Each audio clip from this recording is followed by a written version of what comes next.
Hey everyone, it's Daniel Elwood and Robert Johnson, the Last Nighters. And Last Nighters can be found on the Launchpad Media, where they're always launching new ideas in your direction. Check it out at thelaunchpadmedia.com.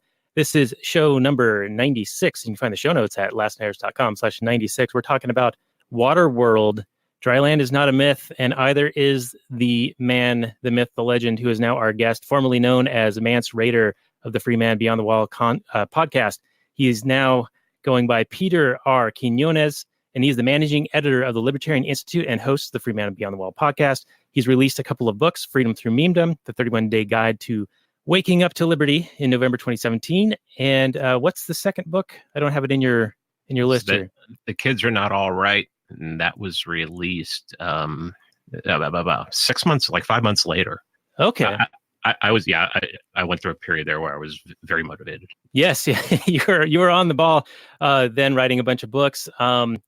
And you're also working on a documentary. It says in the notes here, it's called The Monopoly on Violence. So why don't you introduce yourself to the audience and let us know what that is about before we get into Waterworld here in just a moment. All right. Peter R. Quinones, formerly Mance Rayder, formerly Pete Raymond. Raymond's my middle name. That's the R. And The Monopoly on Violence is, I was approached by a couple of ANCAPs here in Atlanta. They said, let's do a documentary on anarchism. And we're going to present we're going to try and present all sides of anarchy.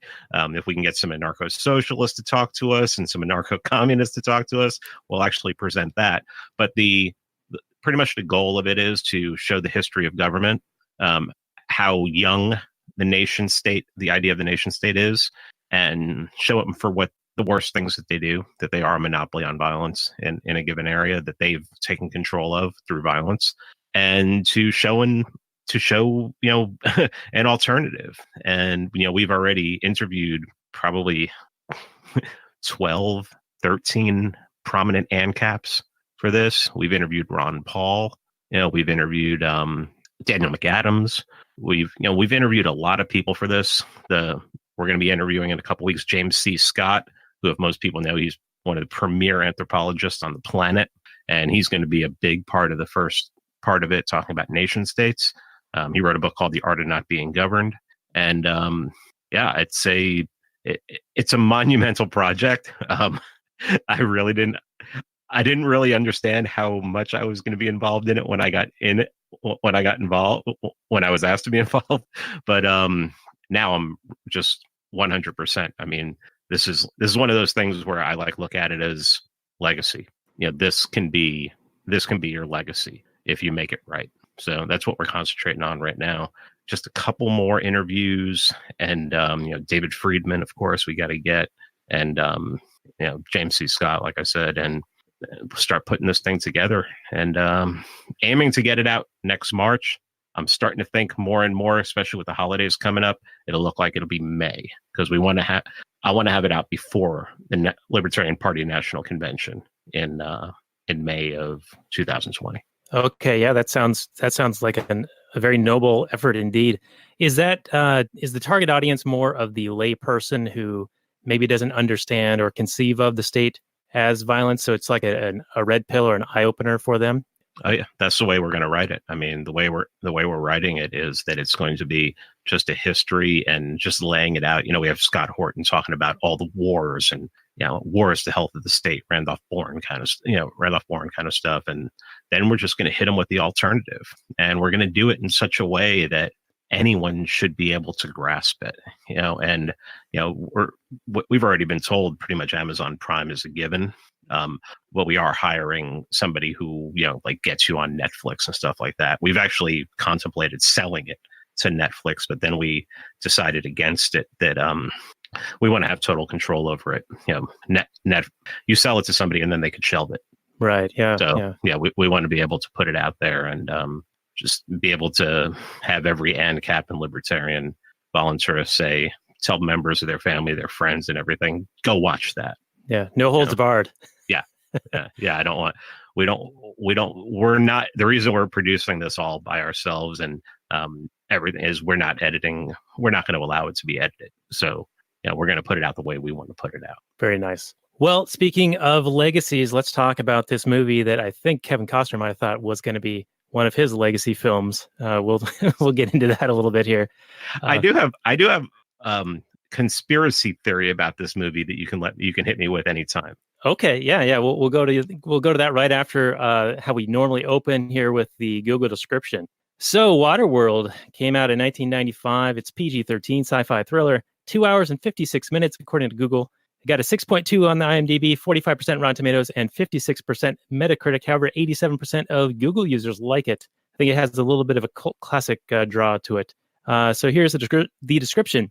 After the melting of the polar ice caps, most of the globe is underwater. Some humans have survived, and even fewer still, notably the mariner, played by Kevin Costner, have adapted to the ocean by developing gills. A loner by nature, the mariner reluctantly befriends Helen and her young companion, Enola. As they escape from a hostile artificial island, soon the sinister smokers are pursuing them in the belief that Enola holds the key to finding the mythical dry land. This came out on July 28, 1995. The director is Kevin Reynolds, though I hear he didn't actually finish the film due to some friction with Kevin Costner. The budget was a blistering $175 million, only to be eclipsed later by Titanic, and the box office was $264.2 million. I'm going to go to Robert, my co-host, first for your reaction on the Google description, then we will go to our guest, Peter. Well, I don't recall it being 3 hours. What did you say? It was 3 hours long, Daniel? It says 2 hours and 56 minutes on here, but I recall in watching it just the other night, it was just over 2 hours or 2.5, something like that. So perhaps this is the longer cut where they actually like reveal that it's Mount Everest at the end. Spoilers, everyone. But yeah, I don't think it's quite as long as what it has listed here. Yeah, there must be a different cut because I remember it being about 2:15. But I do want to say that this is got to be one of the greatest documentaries of all time. It answers three of the most burning philosophical questions that have been plaguing man for the past couple decades. One, who's better, merman or regular man? The answer is clearly regular man, because you put merman on some dirt and he cries like a little bitch and he swims away. Two, which is better, Navy or Air Force? Well, the answer is clearly Air Force, because for 2 hours, they're just like splashing around in the water, and then they get in a Zeppelin, and then like 2 minutes later, they find dry land. So clearly Air Force. And three, which is better, 90s extreme sport bungee jumping or 90s extreme sport ski doing? And the answer, I know a lot of people have been talking, saying that this movie is pro bungee jumping propaganda, but I say that this is exactly what would happen if you tie a bungee around a merman and he jumps off a Zeppelin to grab a little magical tattoo girl and then to go back up just as these Looney Tunes ski doers are about to collide. This is a masterpiece, and it's right up alongside other key documentaries like They Live and X-Files and The Last Starfighter. So I think it's fantastic. It's a lot of fun, and it's incredible what they did. All right, I'm going to throw Zoolander in there as well, and maybe Idiocracy as far as documentaries go. And I will add that there is an extra difficulty level to the technical aspect of the bungee jump. As he was bungee jumping, not only to pick up a little girl who's magical and has this tattoo on her, but also over a waterborne mine, apparently, without triggering it, so that the ski-doo guys would, of course, trigger the mine. Oh, right. Yeah. So if this is like the bungee jumping Olympics, he gets like extra difficulty points. Right. Yeah. It's like a 6.2 on the difficulty scale. I don't even know how that works.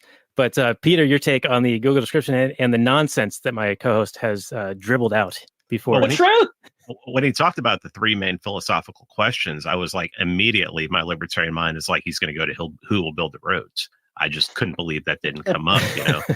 But are we? How was it revealed that was Mount Everest? I believe it's in the extended cut or deleted scenes. Okay. I was wondering if it was somewhere in Nepal, Tibet, something like that. I figured that's where it was, because I think the version I watched was only 2 hours long. And when they found the dead people, there was Asian writing of an Oriental style there. So that's immediately what went into my mind. Okay, $175 million. I remember, a bunch of things about this movie because I'm old enough to remember when it came out. First of all, this is the first movie that I remember that was absolutely panned before anyone ever saw a second of it. I mean, people were writing shows on the E network were all saying that this was the worst movie ever made and no one had seen it. Okay, who knows why that happened? I don't remember. Second of all, 175 million. There was a conspiracy theory around that when it was happening, because at the time this movie was being made, if you check the credits, Kevin Costner is a producer. That means he's putting up money for it. Okay. He was going through a divorce with his wife. And the theory was that he was taking money and hiding it inside the movie budget so that his wife wouldn't get it. So that's why that's why the budget ran so high. Clever girl. Yeah, I like it. Yeah. So, okay. So to me, this movie is like one of those movies that I would expect statists to throw at anarchists and be like, this is the future you want.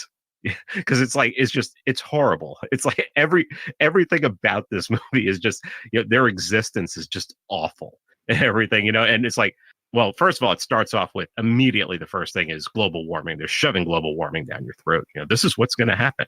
But then it just goes to like this world where, people will try to barter, but, no one's going to barter. Only the strongest or the most, the ones that have the most forces are going to be able to barter, because any individual like the Mariner, will be taken captive and everything of his will be stolen.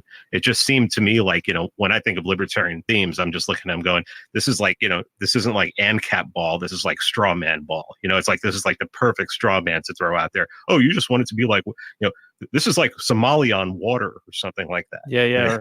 Mad Max on water. Yeah. Mad Max on water. That works really well too. But it's overall, it's not a bad story.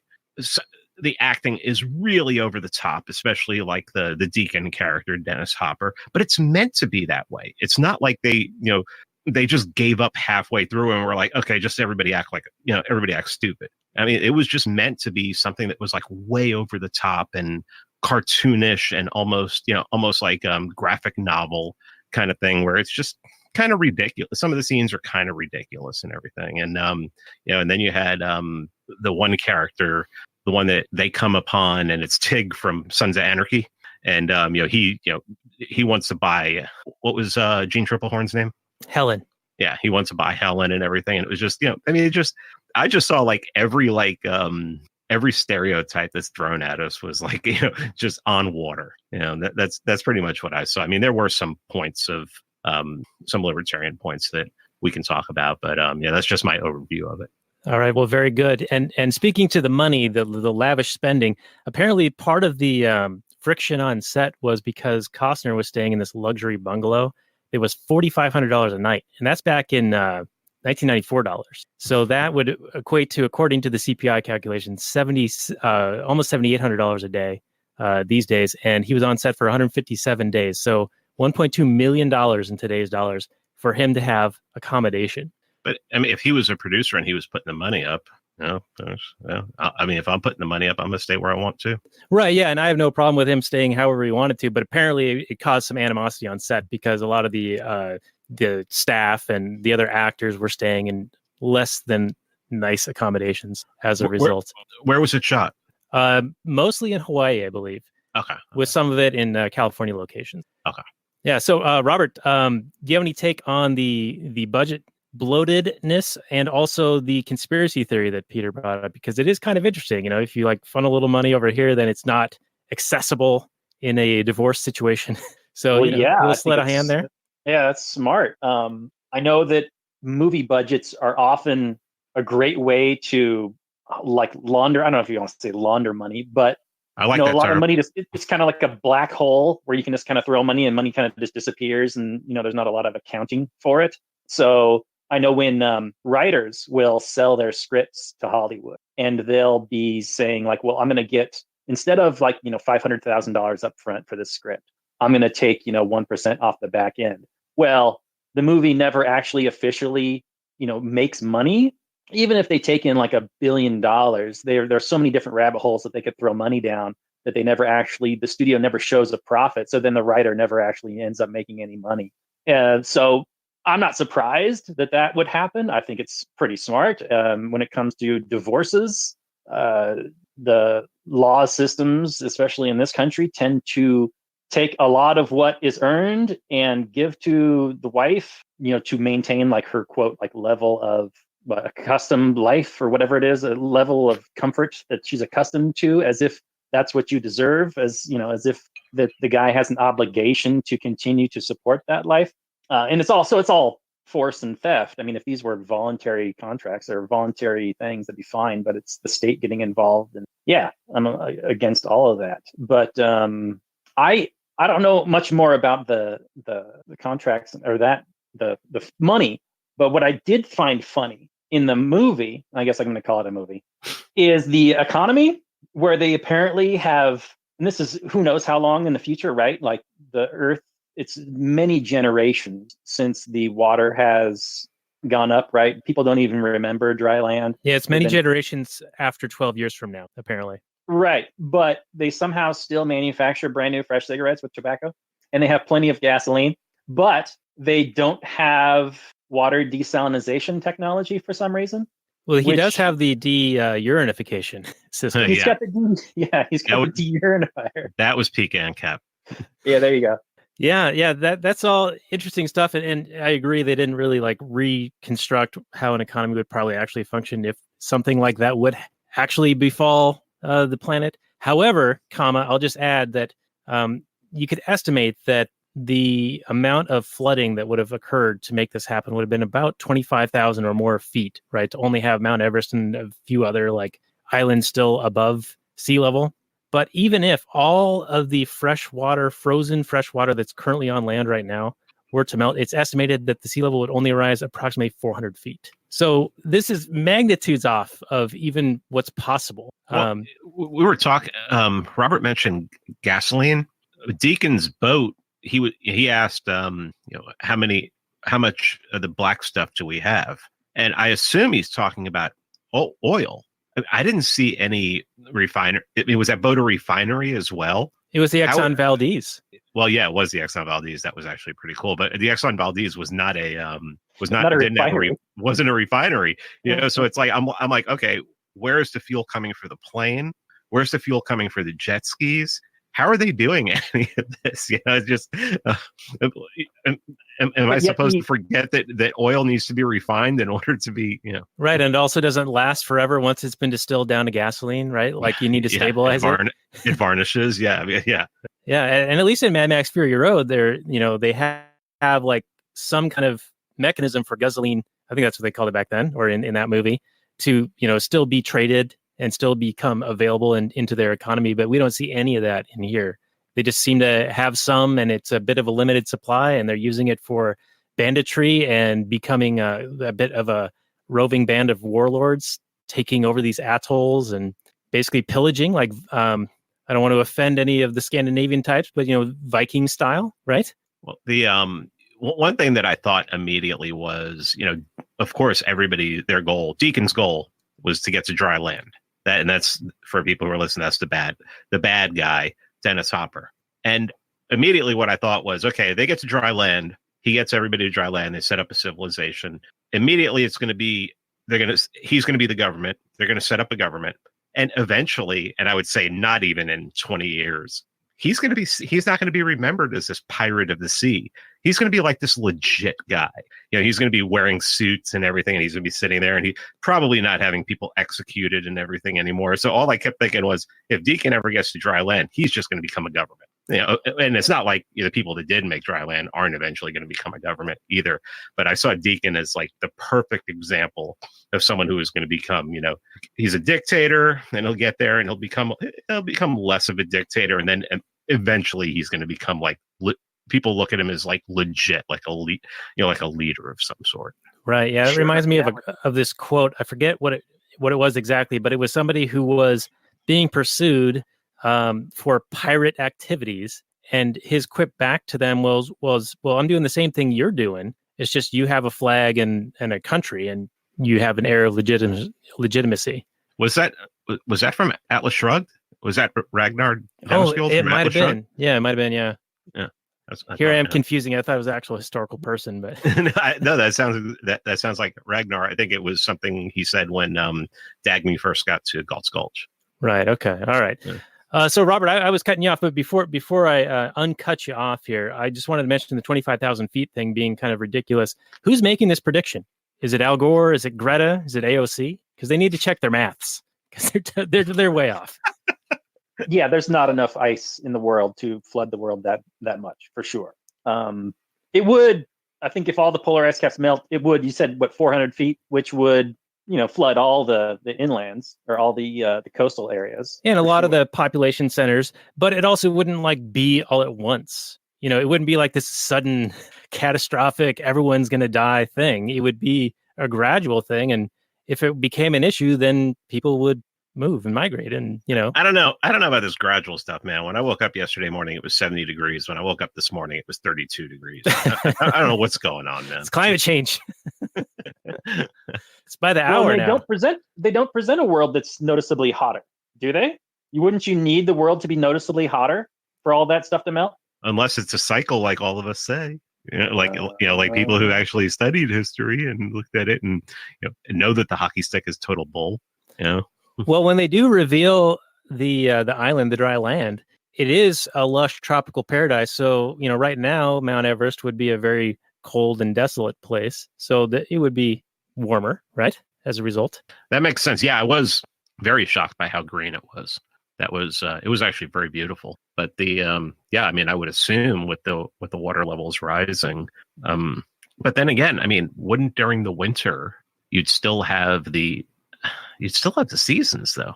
I don't. And wouldn't you just be sitting around going, "Damn, is it hot all the time?" I mean, you'd be just complaining constantly. It'd be like 105 degrees all the time. You wouldn't want to do anything.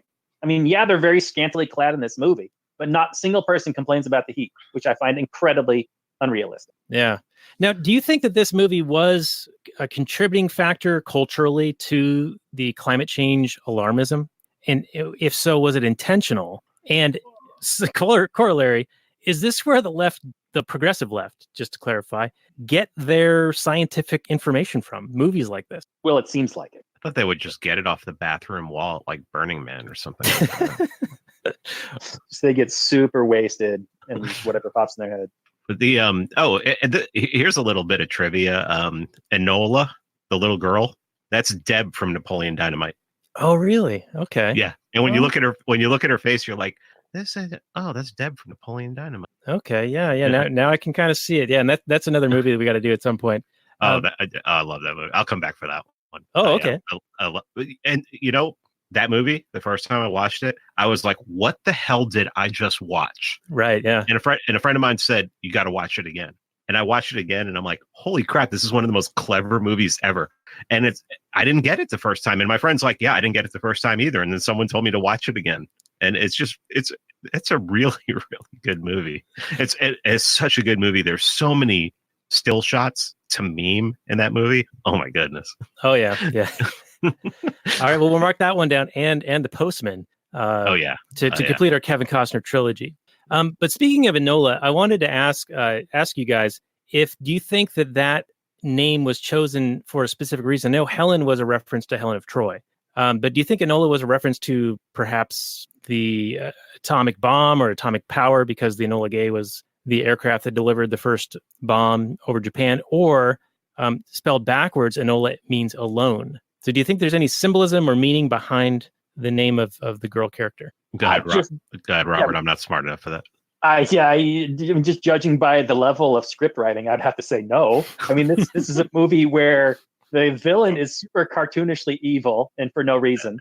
I mean, other than, he's got this, he wants to find dry land, which we all, we would sympathize with. Everybody wants to find dry land, but he's the one that's like, he doesn't care about how he gets it done. Right? But do you want to find dry land if all you've known for generations is not dry land? Like you called the mariner a bitch when he left, but he's a creature of the sea now. Like dry land would not be a comfortable place for him. He's a hybrid. I take offense to you calling him a bitch. He's a hybrid. He's a mutant bitch. He's a mutie. He's a dirty mutie, and he needs to be killed. Jesus. No, it wasn't there a great scene like when they're first escaping out of that atoll, and he like swims underneath the water like a dolphin, and then he jumps out. That was wild, man. So good. That was great. That was really a good scene. I'd like to know how they do that. I like watched it in slow motion, looking for like wires and stuff, and I didn't see anything. Well, maybe they sped up the film. That may be how they accomplished that. That helps. Yeah, it could be that too. But I thought it was just hilarious. Now, what did you guys? Should have been like some like flipper sound effects because he is seriously motoring through that water. Now, what you guys think of that society, that atoll that he first comes upon to trade? They have like religious shaman, and it's very primitive style. And as soon as they discover that he's a mutie, they're like, "Oh, kill him!" Yeah, you know. And that was like their law. And their enforcer guy, who I have to give props to, he was like, "Hey, I'm here to enforce justice, and this is not it. To at least prevent the mob from killing him." I'm just a little tired of the whole, oh, these people have existed here for so long and everything, and then all of a sudden the bad guys show up and everything. It's like, I mean, I know it has to be done that way and everything, but they could have at least let like 2 weeks go by before the bad guys showed up. It was like, oh, they've never showed up before to, take this place down, but they're going to show up just on, the day that the Mariner shows up and everything. What a coincidence. Yeah. It's like the whole like World War Z, horrible movie. The book is friggin' amazing. It's one of my favorites. Is that Brad Pitt? Yeah, it's a great book. The book is amazing. I've actually read it twice, and it reads like a UN report. So it's very interesting the way they did it. But it was like, in the movie, Brad Pitt shows up to Jerusalem, and wouldn't you know it? When he's there, that's when they break in. That's when the infected break in and get in there. And everything. It's just like, come on, I'm just done with this device that they use all the time. It's like, just surprise me every once in a while. Oh yeah. No, that movie has nothing to do with the book. Oh, I know. There's literally nothing in that movie that I can remember that's in the book. Just the title. Yeah. And made a whole new thing. And Max Brooks said that, because of who his dad is, he knew that when he sold the book off, that they were going to completely change the movie. And he's just like, I'm taking it as a payday. Go ahead and do with it what you want. It's still my book. Yeah, for sure. Yeah, it sounds a little bit like what happened to Starship Troopers. Like it kind of became its own separate, different thing. Though I would argue that not only is the book good, but the movie is good for its own kind of different thing. Like they're both art. They're both good. So, but World War Z the movie is not.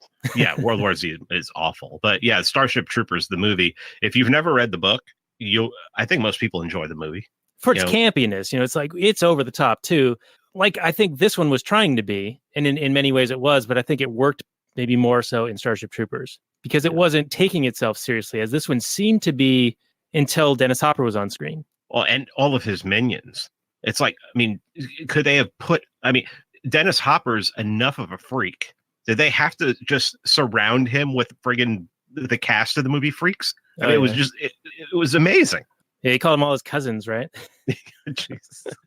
Well, inbred, yeah, maybe. Well, yeah, and that was another thing at the atoll. They were like, "Hey, Mariner dude, what do you think?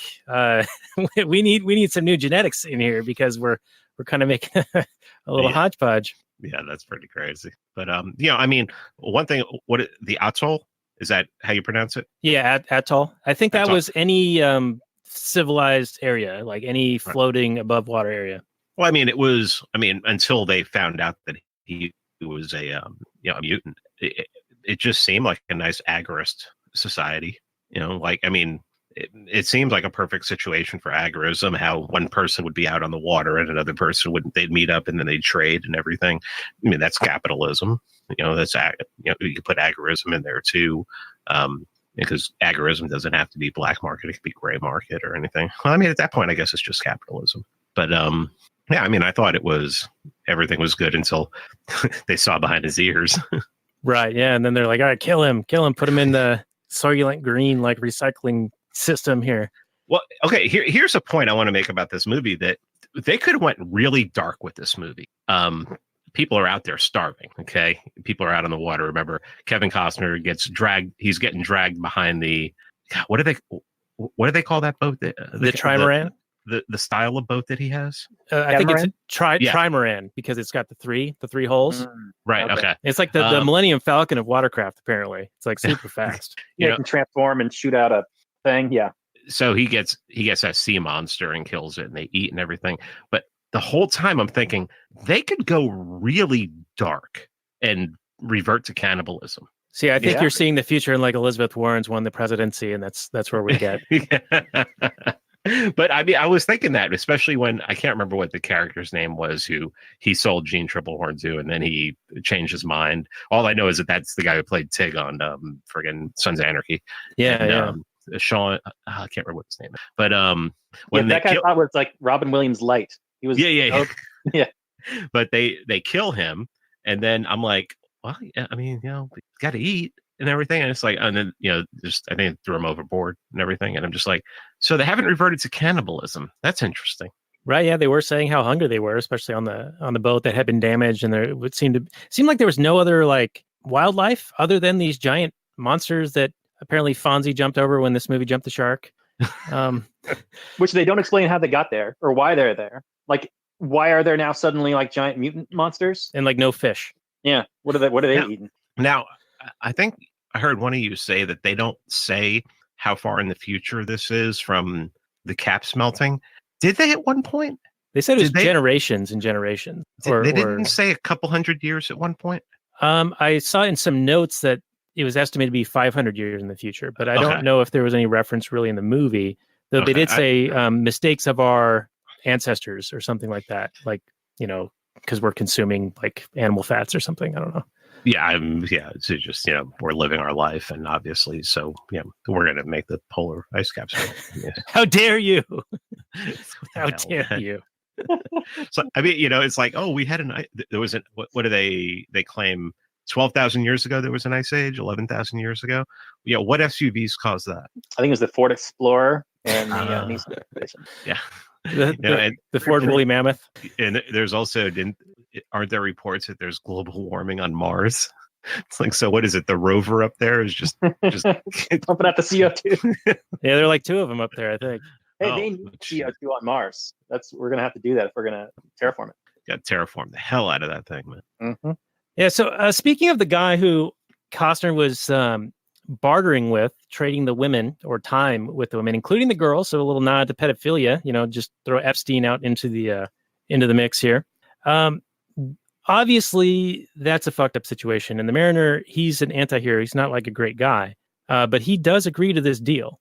And then he reneges on the deal. And then there's a fight. And like, how do you guys view that situation? Like, obviously, he wasn't in a position to legitimately make this offer, but then also reneging on the offer is like, okay, that is a bit of a violation of the terms as understood by the guy. But he never had ownership over the property he was trading with. So that deal was null and void from the get-go. He never had the authority to trade those goods. Right, but it doesn't make Kevin Costner a good dude either. No, not at all. Sure. No, not at all. He's willing to do it from the start, and then he just changes his mind. I mean, if the thoughts are there, if you're willing to go through it and you change your mind, there's something wrong with him.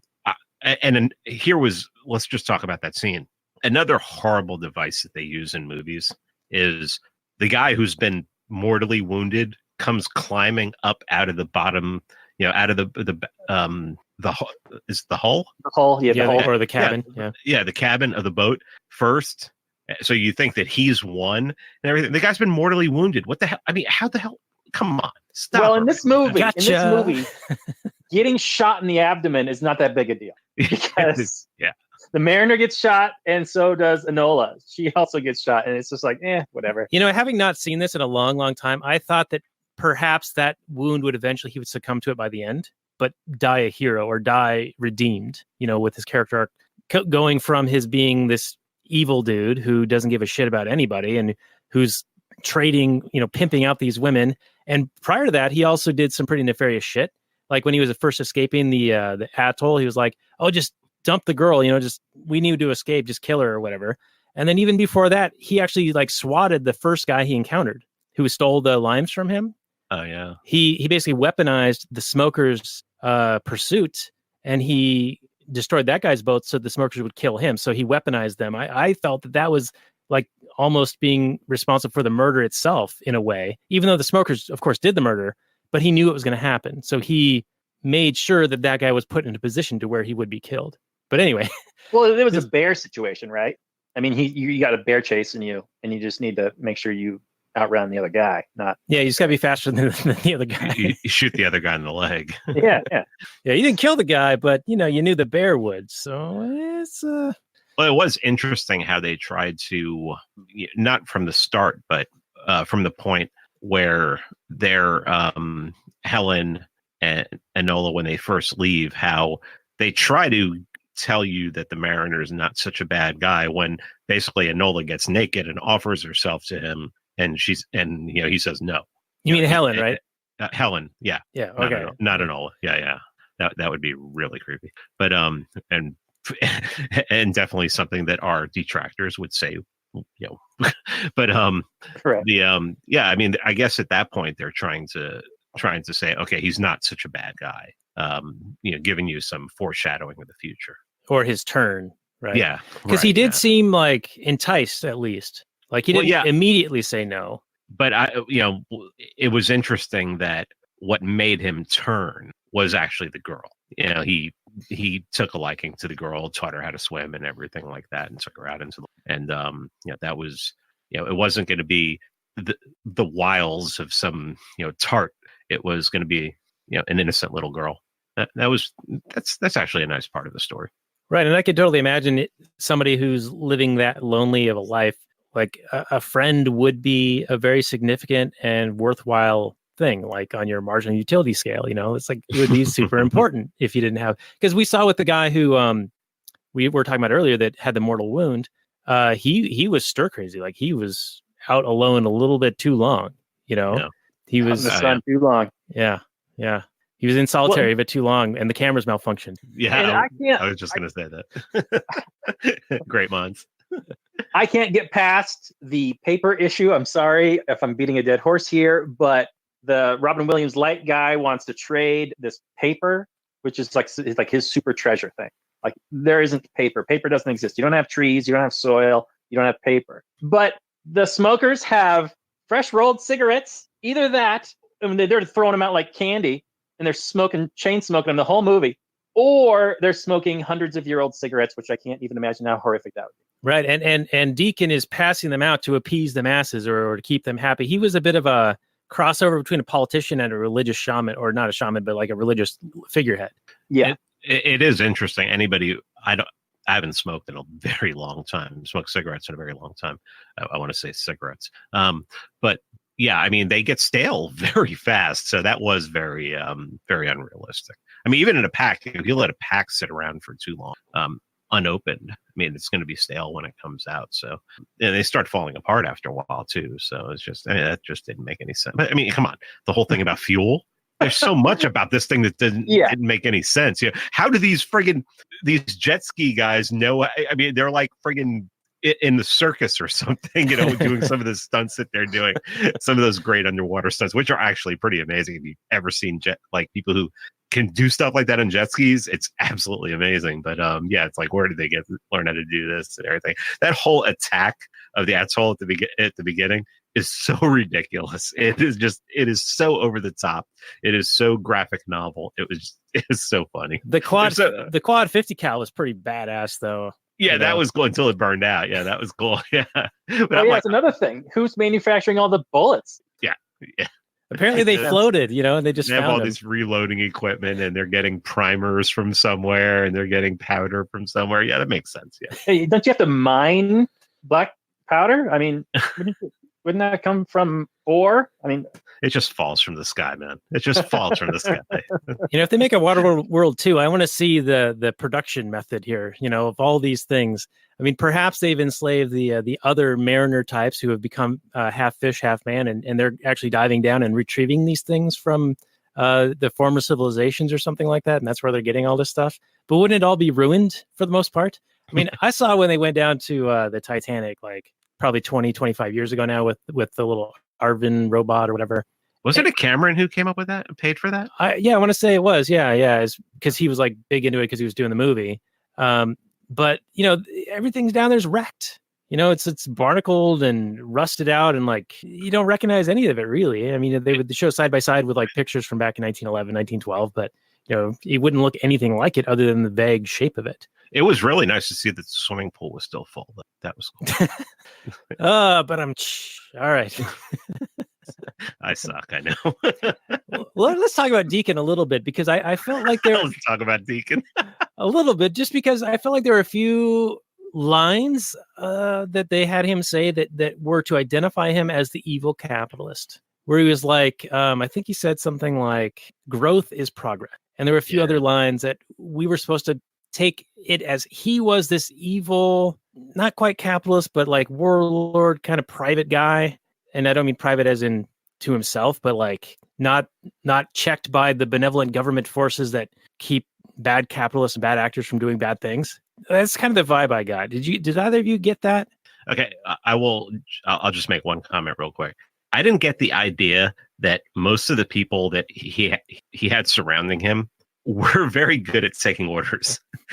I mean, I just don't get the idea that they were like, they respected him more than anything. They feared him, but they all seemed too stupid to like even be able to even just take normal orders. I mean, it was just, that was the idea that I got. It was just the worst leaders in the world are going to surround themselves with yes men and people who are incompetent to make themselves look good.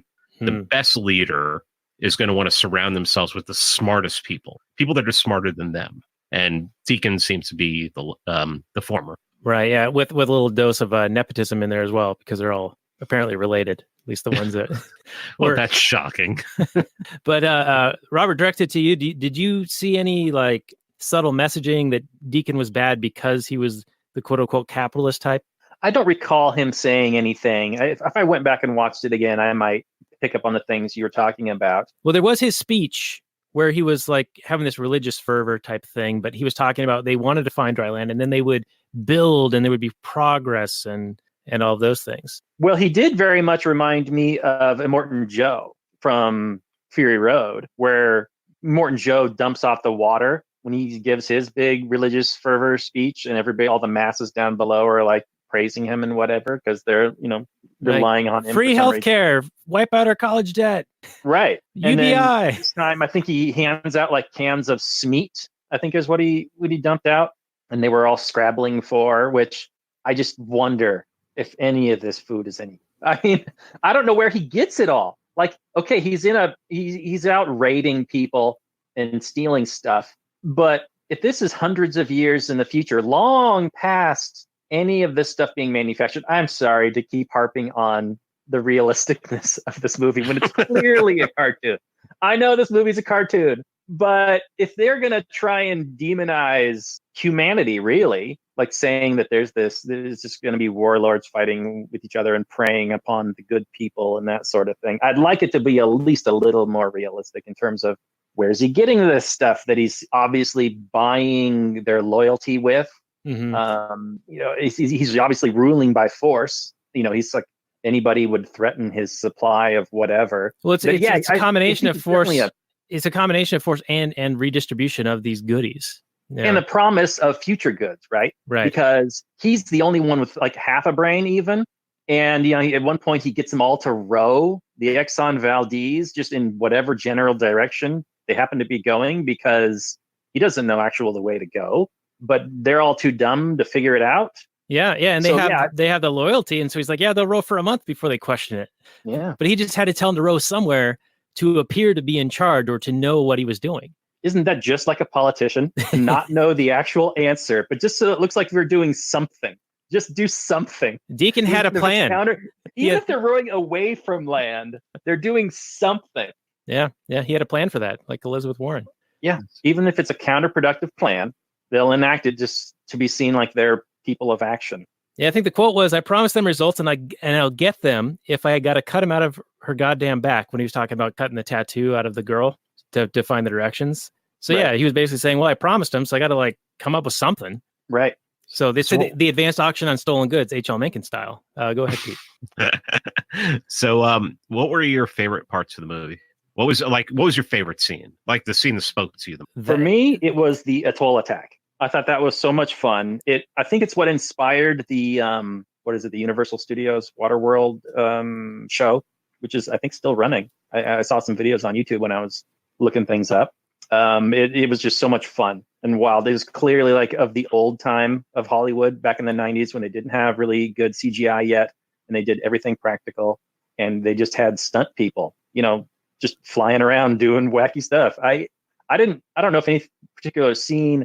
There was one other scene which when I think back on it, doesn't make a whole lot of sense. But after they escape from the atoll and they're deciding on whether the mariner is deciding whether or not to keep these two women, like, are they going to be worth anything? Are they just slowing me down? I don't have enough supplies to keep these people alive. Oh, that yeah, was like that was some hard stuff. Like, this is a real decision. Yeah, because he was like, let's kill the girl now. Right. Because you both won't survive because there's not enough food. Yeah, there's not enough food or water. Although, however, he just plays like fishing with this giant sea monster, and you can get all the fresh water out of that sea monster that you need. Yeah, you're going to get all kinds of liquid nutrients from the flesh. Yeah, and all the food you need. Yeah. Yeah. But up until that point, before we knew he could just pick up sea monsters. Before that was some really hard hitting stuff, because those are the kind of decisions that, early mariners had to make all the time when you'd get, caught in the doldrums and there were no wind for, weeks or months, and you might have to resort to cannibalism, or just, is it better to just kill this person right now? Kill these people right now because you're not going to make it.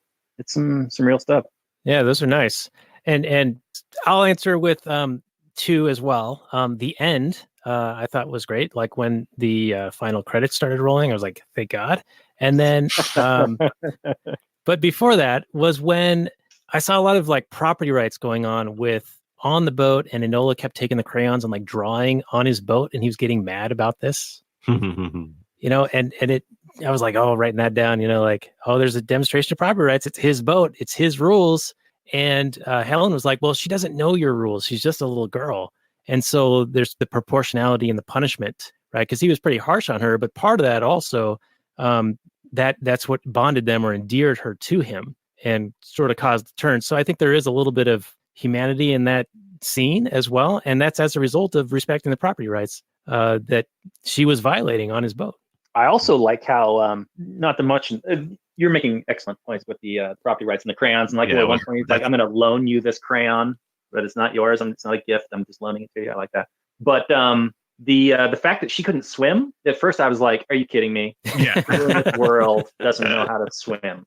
I said the same. My wife, my wife wasn't watching it. She was like on the other side of the room, and I think she was on the computer.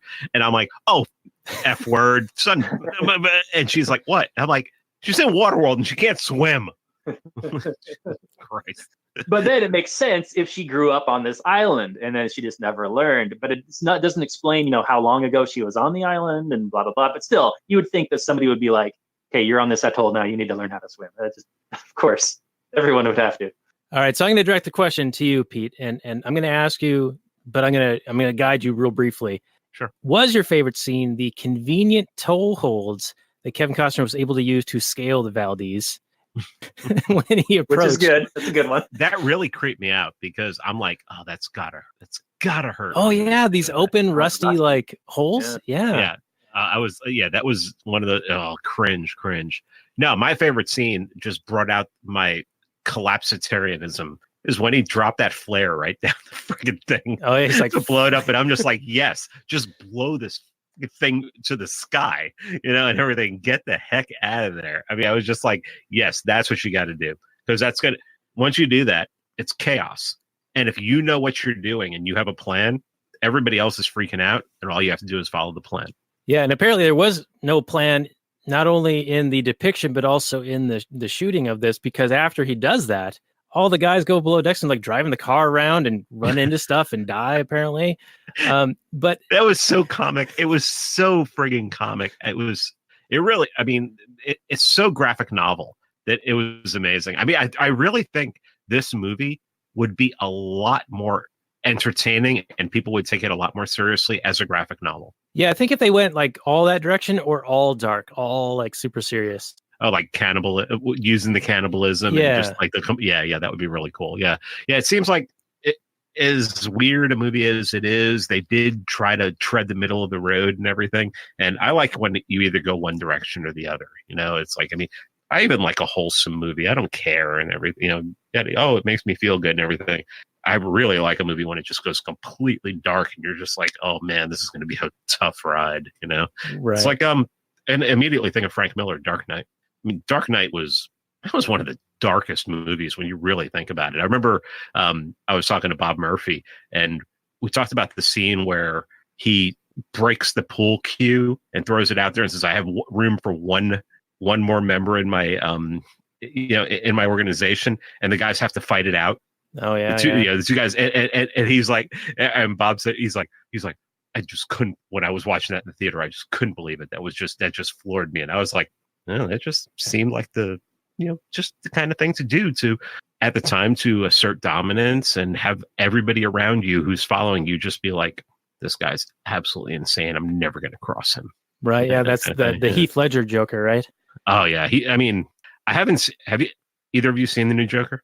Yeah, we both did, and we did it a couple of weeks ago. Yeah, I have not, so please don't tell me. All right, don't listen to our show from like 2 weeks ago then. Oh, I've been avoiding everybody's show from who's talking. Where if I look and see, we're talking about the Joker, I'm like, I'm not watching that because I want to see it. But of course, I'm one of those people who's waiting for like a really good torrent to come out, so I don't have to go to the theater because I hate people, and I just don't want to be around. Maybe I'm the Joker. I don't know. Well, you should definitely see it. I'll just leave it. I want to see it. I mean, as soon like the first review I heard of it was someone's like, it's not Taxi Driver, but it has the feel of Taxi Driver. And I'm like, oh, I'm in. That's one of my favorite friggin' movies. So I'm in. Yeah. I thought that it got a bunch of like terrible reviews, similar to how you were saying Waterworld got before anyone saw it. Yeah. They were, well, I mean, the SJWs apparently were looking to pan it because of course they saw it as, I think what they were seeing it as was a judgment on, okay, minorities are going out and beating the shit out of this guy. And so, he takes this really bad turn, becomes quote unquote alt-right and everything like that. And it's like, I think that's the way they probably saw it. Mind you, I'm trying to get into the mind of people who are absolutely insane. Yeah, it's difficult. And really need to be on like heavy medication. So it's really hard to figure out. But, I had a conversation with Lou Rockwell about the left the other day, so you can imagine how I'm still in that mindset. But I mean, it's so nuts. Like, I don't know if you've like looked at what they call young adult fiction and what that's gone through over the past couple of years with this whole political correctness, where people have written these novels and were paid hundreds of thousands of dollars ahead of time, and they pulled the novels on their own because they thought they'd be problematic.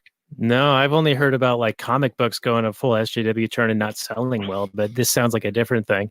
Oh yeah, this is like young adult kind of stuff. Like, I mean, think about it. I guess people called like the Hunger Games novels young adult, and I freaking love the Hunger Games. Okay, or like the Harry Potter, whatever was like the latest. Yeah. And so like people were putting out these books and everything, and they paid six figures to do everything like that.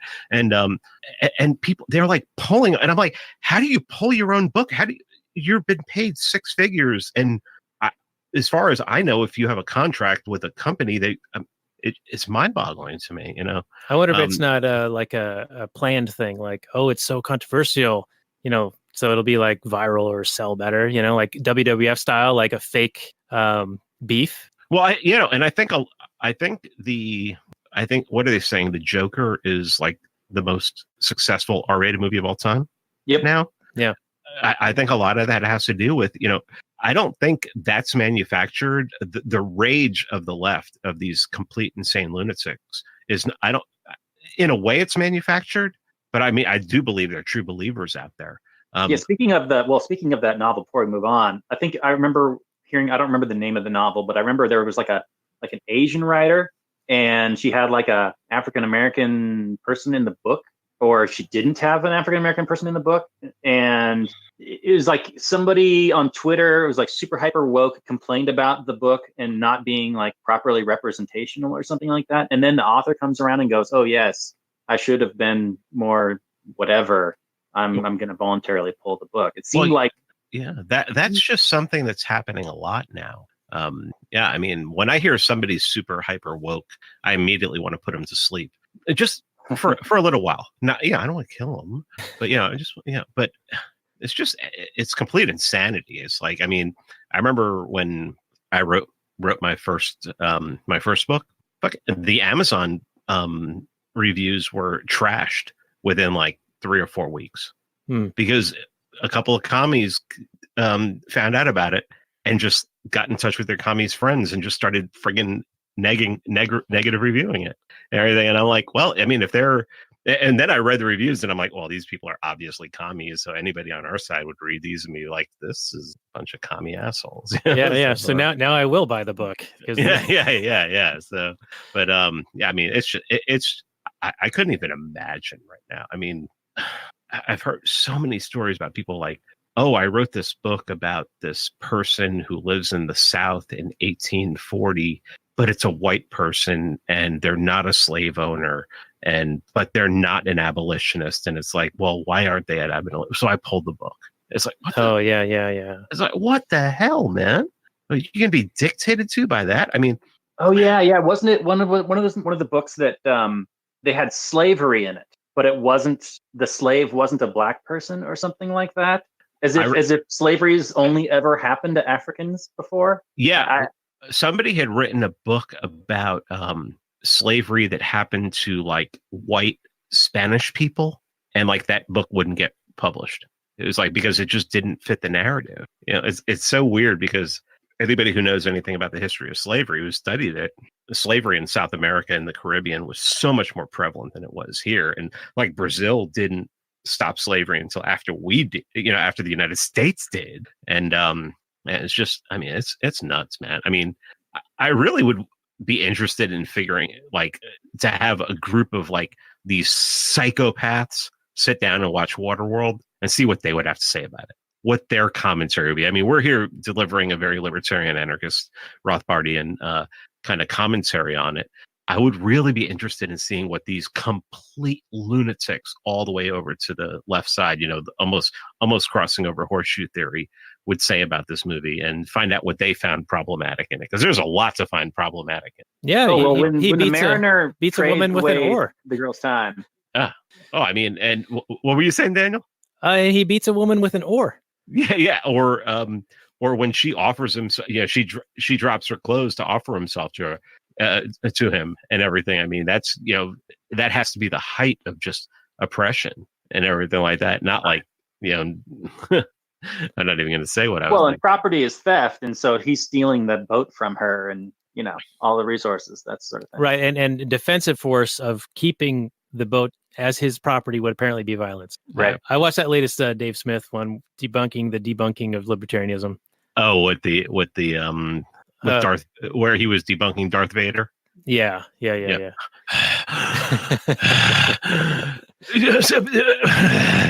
I've been taking in a lot of Part of the Problem lately. It's really good, really good. Yeah. He's been doing a really good job at taking down the commies. I mean, the commies were a joke. They're just a joke. I mean, come on. Well, I actually have a joke on them.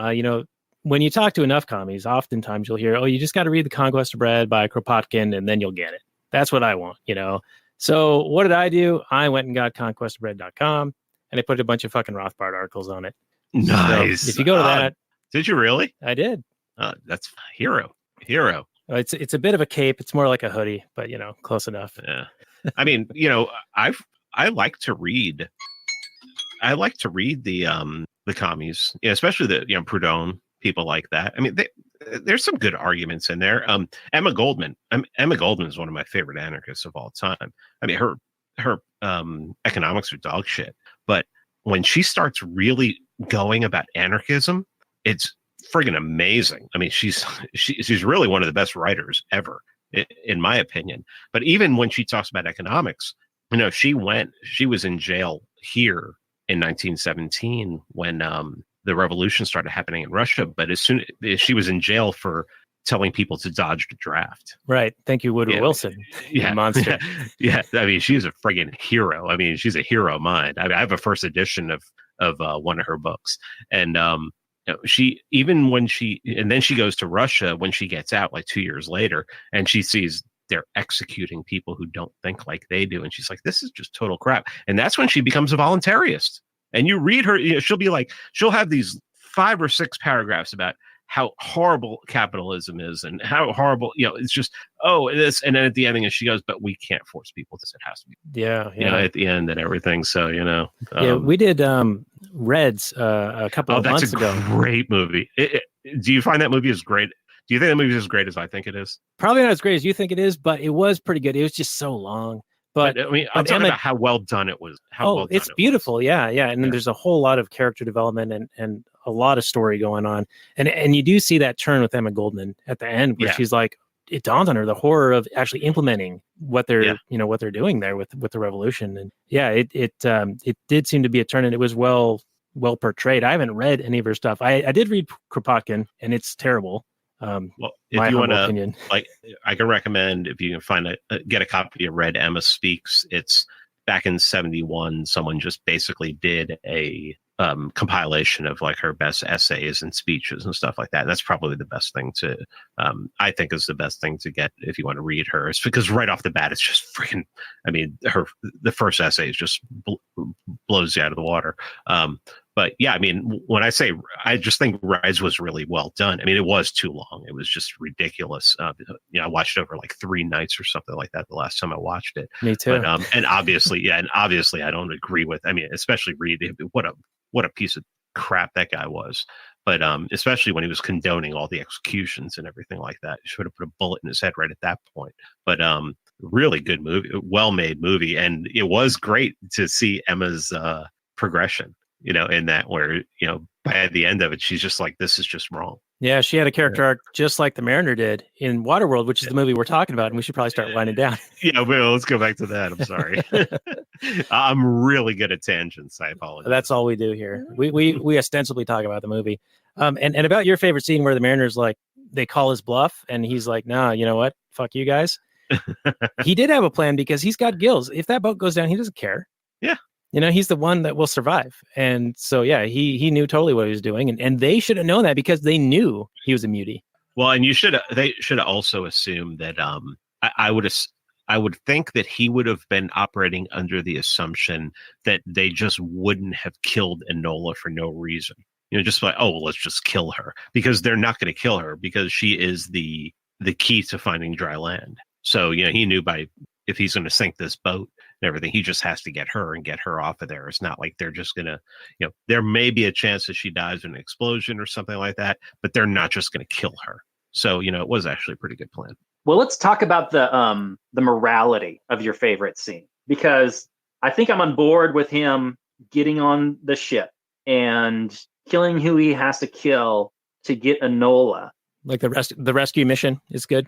Yeah, the rescue mission is good. But killing everybody on board the boat, like, are they all immoral actors if they are even a part of this operation? Do they all forfeit their property rights when they survive off of, the raiders going out and getting stuff for them?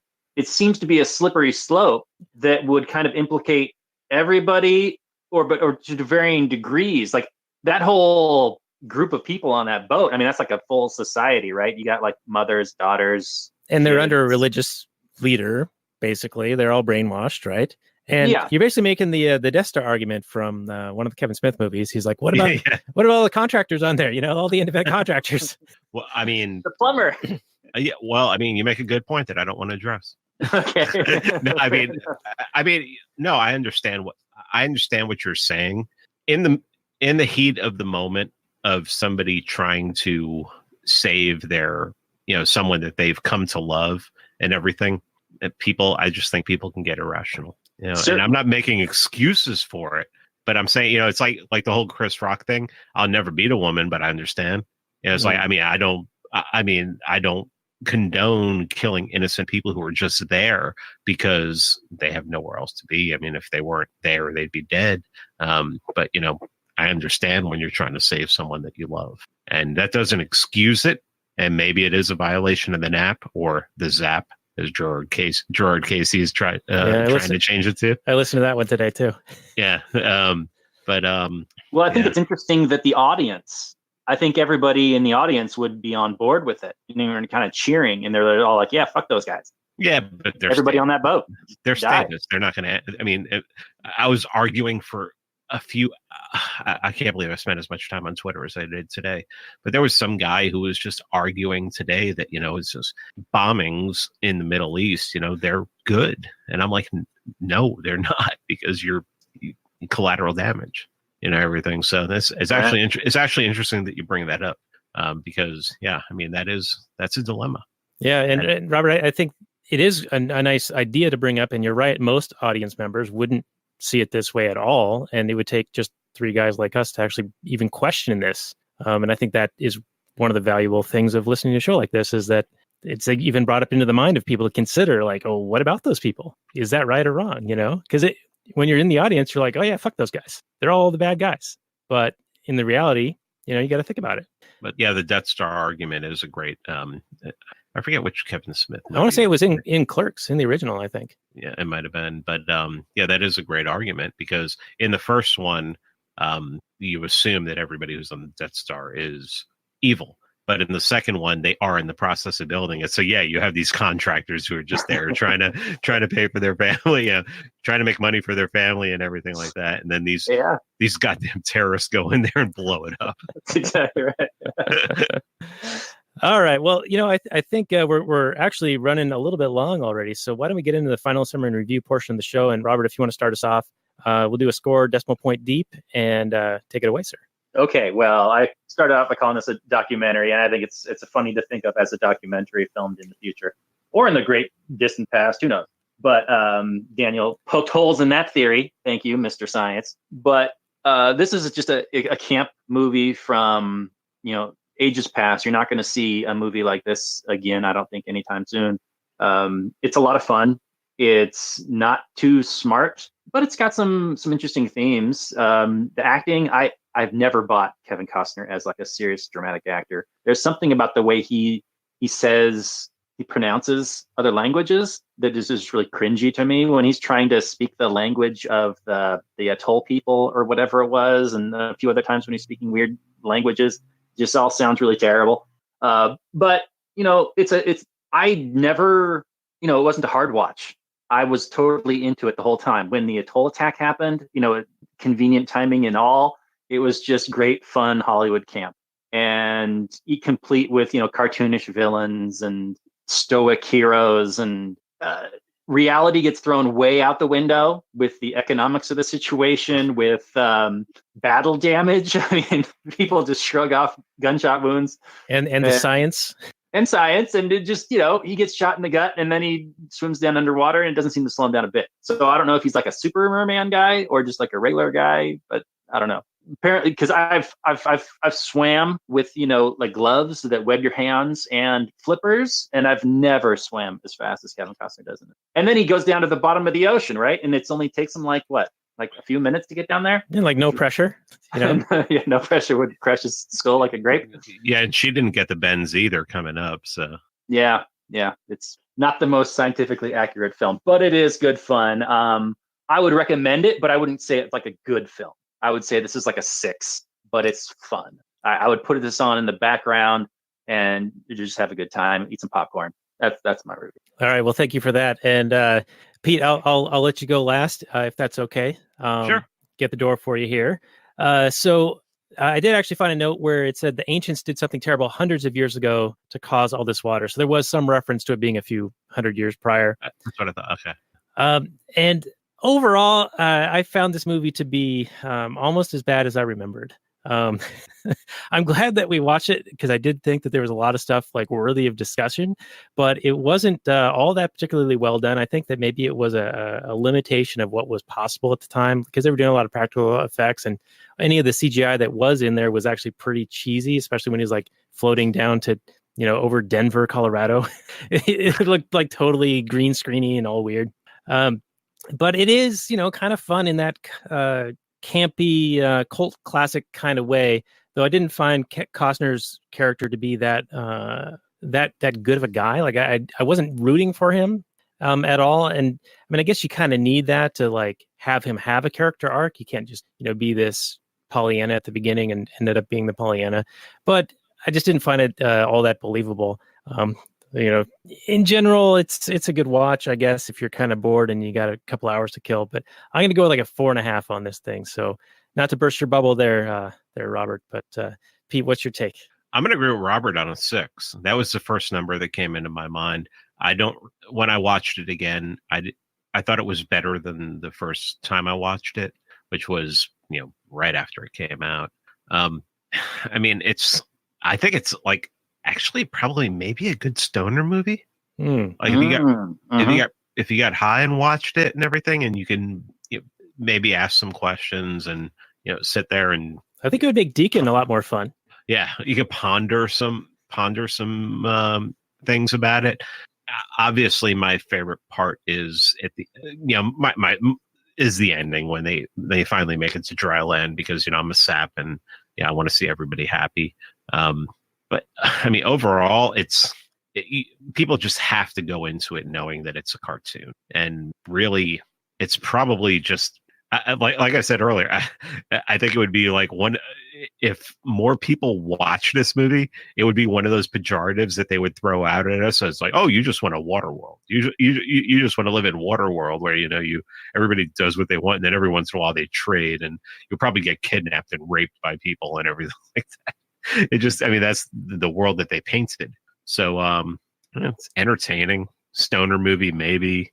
Kevin Costner's character I thought was interesting. I thought it was. I'm sort of a Kevin Costner fan, just because I really did like Dances with Wolves, which was what we talked about the last time, and I think that's one of those movies that he gets a pass on everything else after that. But then again, Bull Durham is a great movie, and even Tin Cup, right? Tin Cup is hilarious. Even No Way Out, people want to crap. Even Family Guy crapped in that movie. Oh, and I know you're big on The Bodyguard too, I'm sure. No, that was so bad. Oh my God! But I mean, I'm sure he got paid, so whatever. But what is he? The other movie he did, the one with Clint Eastwood, where he played a really bad guy who kidnapped a kid. Do you remember? Do you know what movie I'm talking about? What's Clint Eastwood's character? I don't remember this at all. Oh, all right. It's not Unforgiven, right? I'm gonna have to look this up. Well, Unforgiven's an amazing movie, but I don't remember Costner in that one. No, he wasn't in that. I don't know. It was A Perfect World. Oh, yeah. I vaguely remember that. There's like a kid in that one. It's actually a pretty good movie. It's if people want to see a movie where Kevin Costner plays a really, really bad guy and Clint Eastwood plays a hero, like a Texas Ranger. It's actually a decent movie. I think most people would like it. I always thought Costner was very interesting, very fun to watch on screen, especially if we do The Postman in the future. I think he was really, that was like probably the most underrated movie he ever did. So, yeah, I feel like this and The Postman and Dances with Wolves are like kind of connected in a way. I view them a bit as a trilogy. And I think Dances with Wolves being as successful as it was kind of boosted his ego, which caused a lot of friction on this film when it was being made. I think when we reviewed Dances with Wolves, I said it was also a great date movie, because it was one of those movies that, like, the date I took to it, she cried, and that helped out a lot in about an hour after the movie. We usually save these secrets for the bonus content there. This is like a 6 to me, and I will stick with that stoner movie. You watch this high, and you'll be like, this is pretty wild. All right. Well, thank you for that. And speaking of our bonus content, we call it Kathleen Turner Overdrive from the High Fidelity movie. And we will hopefully have you around for just a little bit of that. I know it's pretty late for you and you do have to work tomorrow. But if people want to access that, go to lastnighters.com/Patreon. And if you support us at the $5 a month or more level, you will get access to our pre-show and post-show content. Now, next week, we're going to be doing They Shall Not Grow Old, due to Armistice Day, or November 11th, now known as Veterans Day, which there's a whole story behind that. And we're going to have the most excellent Jeff Deist, the president of the Mises Institute, on for that. He penned a really great review on it a few months back, and it caught my eye. And I'm like, okay, that's the guy I want to have on when we talk about this one. So we're trying to make that happen. So next week, They Shall Not Grow Old. It's on HBO right now, everyone. So if you have the chance, do check it out. If you haven't already seen it, it's very moving. It's I'd argue that it brings a whole new dimension to watching footage from that era, because when you see it in black and white and without audio, it's just kind of happening, and it's like old grainy footage and whatever. And like World War II film is kind of similar. And I feel like in a lot of ways, the military industrial media complex has kind of caught on to the fact that Like in the Vietnam War, a lot of entrenched reporters and imagery was coming back, and it was inciting a lot of people to be like, what the fuck are we doing over there? Like, this is terrible. And in more recent conflicts, you see less and less or more controlled information coming out. Like the embedded reporters in Gulf War II were a joke. It was like all staged and all that. So, but anyway, that's one of the narratives I kind of want to break down with him next week when we do They Shall Not Grow Old. And Pete Mance Rayder, Quinones, thank you so much for being our guest. People can find you on your podcast, Free Man Beyond the Wall, and also at the Libertarian Institute, which is run by Scott Horton, if I believe that's correct, right? Scott Horton and the great Sheldon Richman. Right, yeah. So lots of stuff will be on our show notes page for this one at lastnighters.com/96, and you can also find this on the launchpadmedia.com. So Pete, if you can stick around for just a little bit longer, do a little bit of bonus content, we'd really appreciate that. I hope that our audience definitely checked out your show. I'm sure that most of them already do listen to you because we I think cater to some similar types. But sure, we do appreciate you coming on. Any last words for our audience there, Robert? Well, just thanks for listening, everybody. This was a fun one with Pete Mance Rayder, Raymond, Waterworld. It's fun to go back over these old movies and watch them again. I mean, I would never have watched this movie if I didn't do this show, and I'm glad I did. It was fun to talk about. Stick with us for more content in the coming weeks. We got a lot of great guests lined up, so check us out. All right. Well, thank you guys very much, and we'll say goodnight from last night.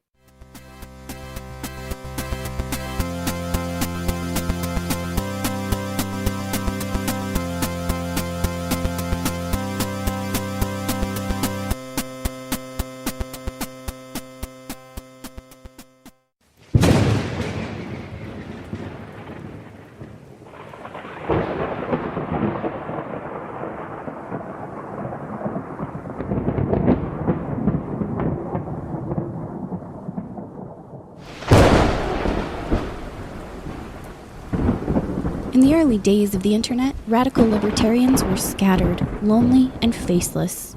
Without direction, they resigned to scour the web, sifting through content providers in a wasteland plagued by YouTube demonetization, Facebook jail, and covert internet censorship. But then, in 2017, the Libertarian Union was formed. Finally, the average Joe libertarian could find a thriving community of independent podcasters and content providers, all in one convenient location. At Libertarian Union, we'll always have the latest news, interviews, discussions, and even movie reviews. With hundreds of episodes and more added all the time, you'll always find something fresh at libertarianunion.com.